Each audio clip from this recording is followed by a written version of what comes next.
You guys, I have to always give it time before I can talk because something's up with my audio. It always, like, whenever I play my video from my iPhone, when I start recording, it doesn't, like, pick up my voice on full blast until, like, after 5 or 6 seconds. It's weird. Welcome to my channel, everybody. I already started eating. So, I am at my daughter's school, and I thought I'd make a quick video for you guys. And she always wants me to pick her up food. This is the reason why I'm eating like this. Let me just explain that to y'all. I only really eat like this on vacation, or if my kids are wanting something and I'm hungry at that time and I don't feel like doing the extra. So I am eating Jack in the Box bacon and cheddar curly fries. And I'm also eating a junior bacon cheeseburger. I'm parked and I'm just chilling. So anyways, welcome to my channel, you guys. Welcome back. I am going to be spending some time catching up with you guys. So this is going to be kind of a lengthy video. It's only going to be about 20-25 minutes. There's going to be a few parts to the video. So, you know, stay tuned, okay? For the ones that are haters that don't want to stay tuned with my channel, it's fine. And I already know exactly who they are. But the ones who are actually trying to stay tuned with my channel, stay, because believe me, I got some stuff in store. So don't forget to hit the subscribe bell subscription little notification thingy if you haven't done it already. And let me just go ahead and hop right into why I'm making my video today. So today I got some questions from a few people asking me when I was going to share my daughter Madeline's story, and I'm gonna talk about when I'm doing that. I also got a Sprite. So, let me give you guys, for those who are new to my channel, a little insight on as into who my baby is.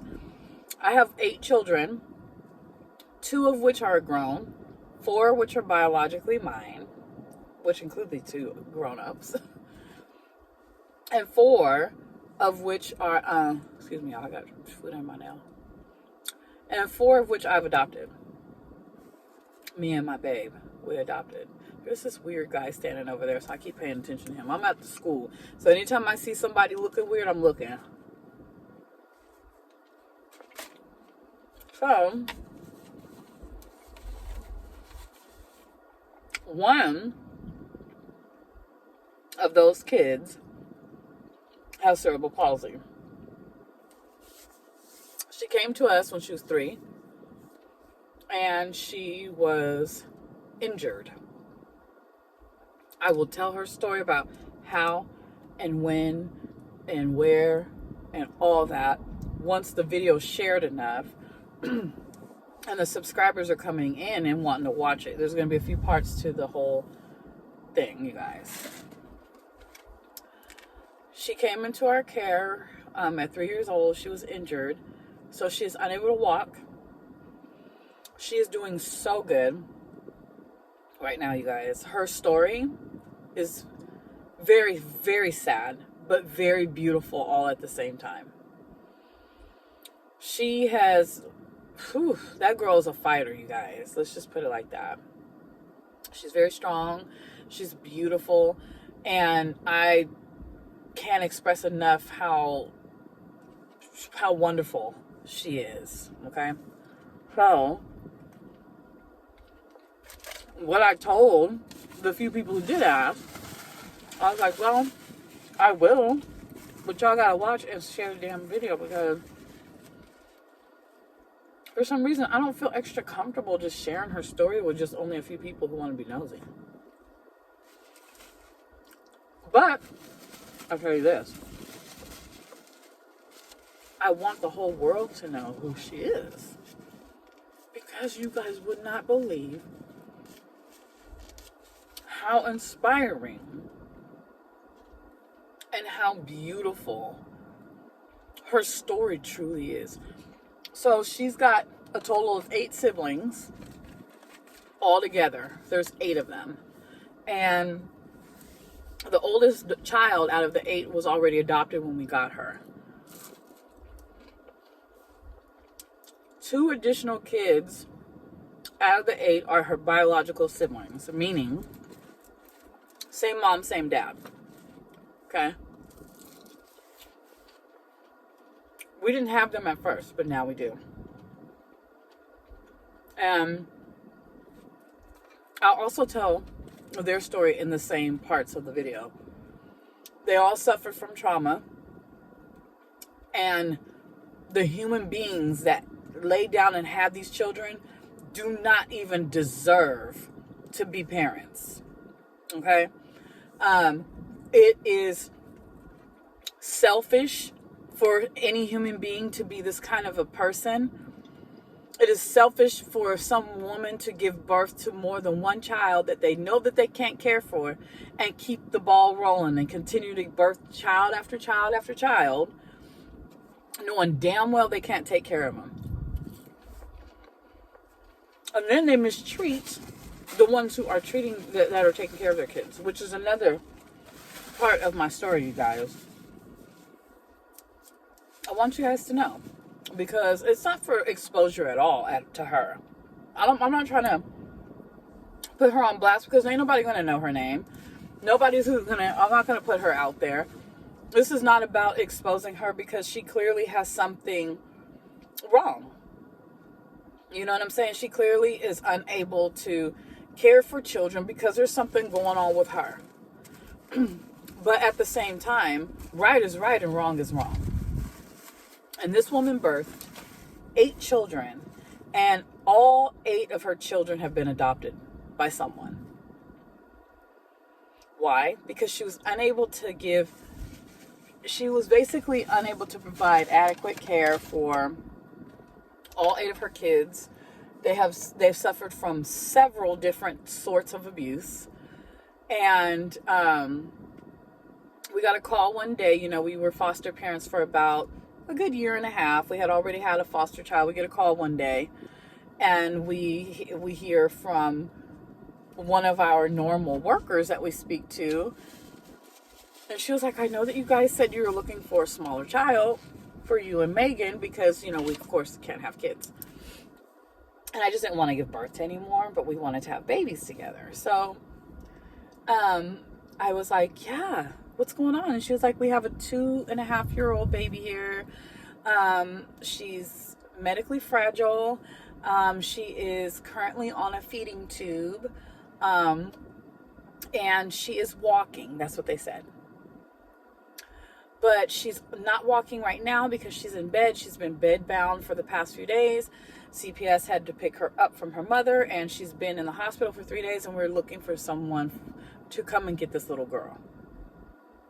So immediately I was like, absolutely, we will be there. Sorry, y'all, I'm eating my food. So I'm like, yeah.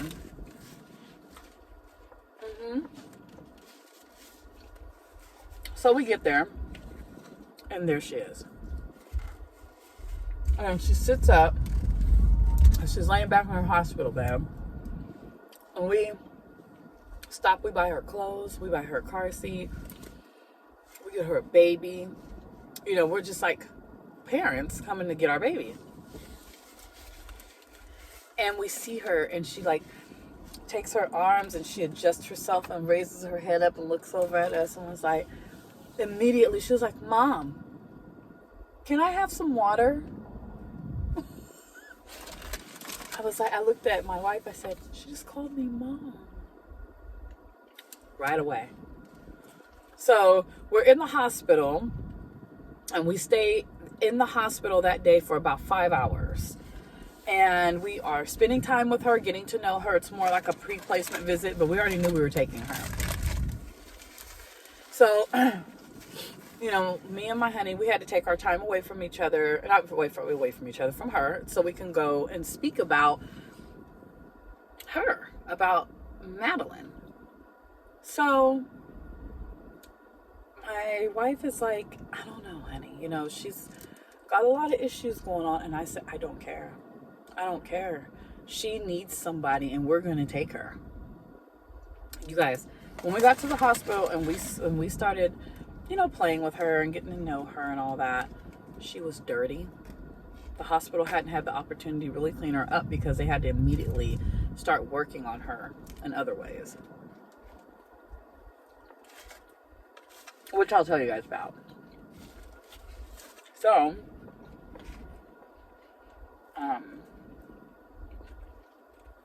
she's dirty. Her hair is matted to her head. She has bug bites from her kneecaps to her ankles. She had filth all under her nails. Again, she was 2.5 years old, you guys. Almost 3. So, I'm like, oh my God. You know, me and my honey were like, sorry, you guys, I keep wiping my face because I'm like, damn, do I have foam on my face? So me and Megan were like, what in the hell could this woman, you guys have no idea. This is not just a little bit of dirt.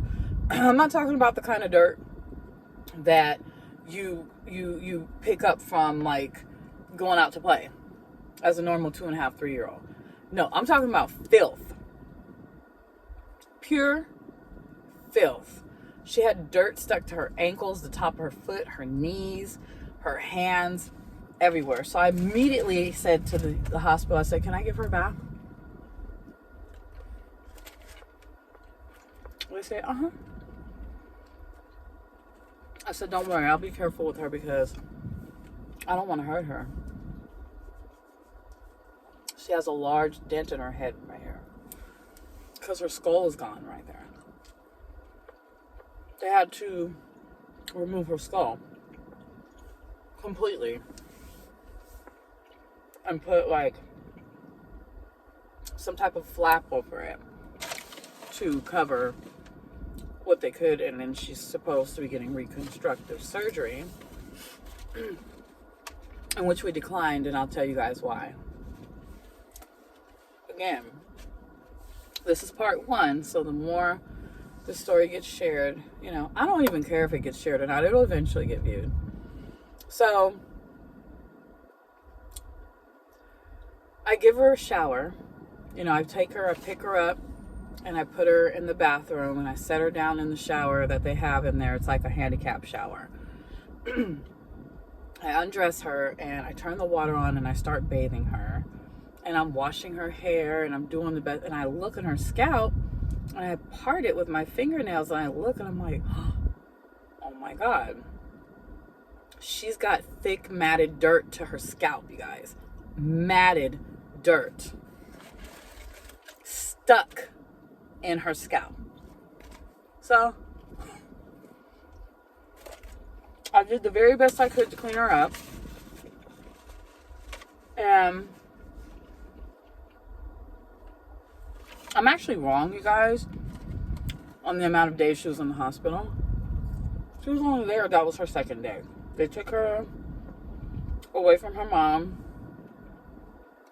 I think that morning, and then they called me the next day. So, I, as a mother, when I look at her, I'm immediately disturbed. I'm like, now what mom in their right mind is going to have their child looking like this?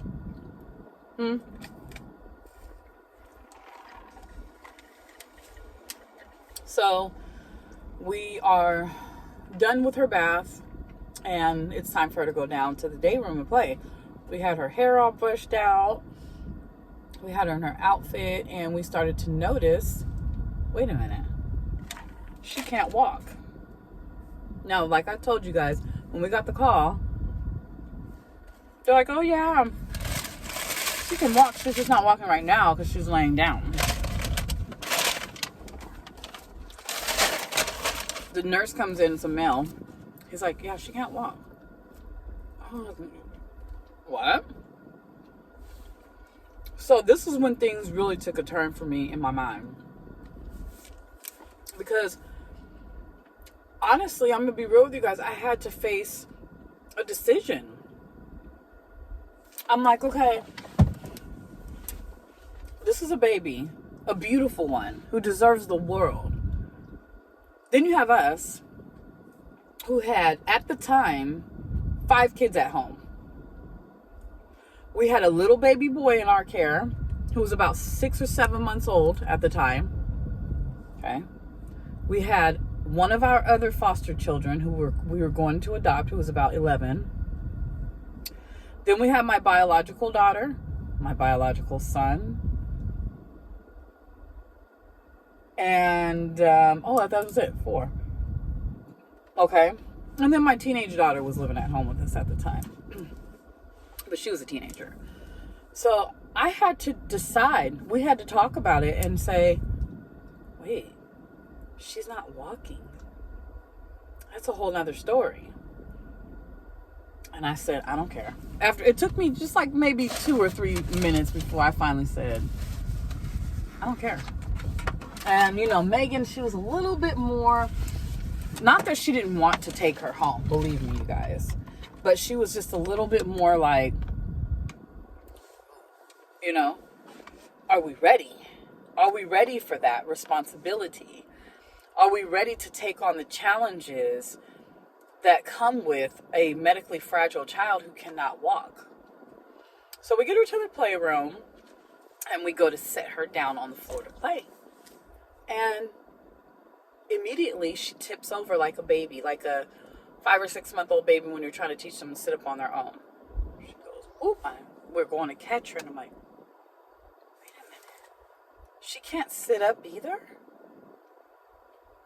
So we put her in a chair with the back on it, and the nurse that's in the room at the time knows her very well, because at the time that she was injured, that entire hospital, that entire pediatric team was involved in my daughter's case. They were all very, very good to her, and they immediately adopted her into their minds as their own. Okay, so they were very on top of it, believe me. So the nurse comes flying over. She's like, yeah, I'm sorry that they didn't tell you, but she's unable to sit up on her own. She tips over. I'm like, whoa. So I'm like, what happened to this baby? What happened to her? So at the time, when she's in foster care, they can't tell us nothing.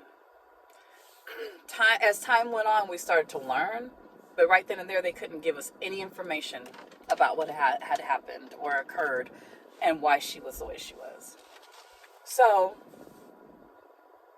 me and Megan are just looking at each other like, dang, So we're playing with her, and, we're playing with her toys, and then we realized that her left arm is out of commission. She can't use it. And so we were like, oh, no. We didn't realize that either. So we leave the hospital after playing with her for a few hours. We set her up like that was our baby. We took her in our minds like that was our baby. We put her pajamas on. My wife is medically trained, so she was able to just go right in and feed her through her G-tube with no problem. A G-tube, in case you guys don't know what that is a little tube that's placed into the stomach with a little tube sticking out of the end and a cap that closes on it. And that is where anyone who uses one of those are given their vitamins or their food or their medication only. It depends on what they need that for. But she needed it for everything at that time, except for food. So anyhow, we do that, and then we get her in bed and we leave for the night. And I felt like I shouldn't have left. I felt like, you guys, why am I leaving my baby? I'm talking to Megan. She's like, don't worry, we'll go back and get her the next day. But anyway, you guys, this story is definitely, it's intense. It's got a lot more parts to it, so I do want you guys to stay tuned. The second part I will post today. I'm looking around because I know that my daughter's coming pretty soon. She just got out at 3:13. And, I know she'll be getting in the car. So, yeah, you guys stay tuned for the rest of the story because, like I have mentioned before, it's intense. It's really intense. And I just want to share as much as I possibly can with the world so they can all know the beautiful person that this child is. And hopefully we'll be able to take away from it a lot of different things. Most of all, always knowing that a child's life from day one is the most precious thing ever.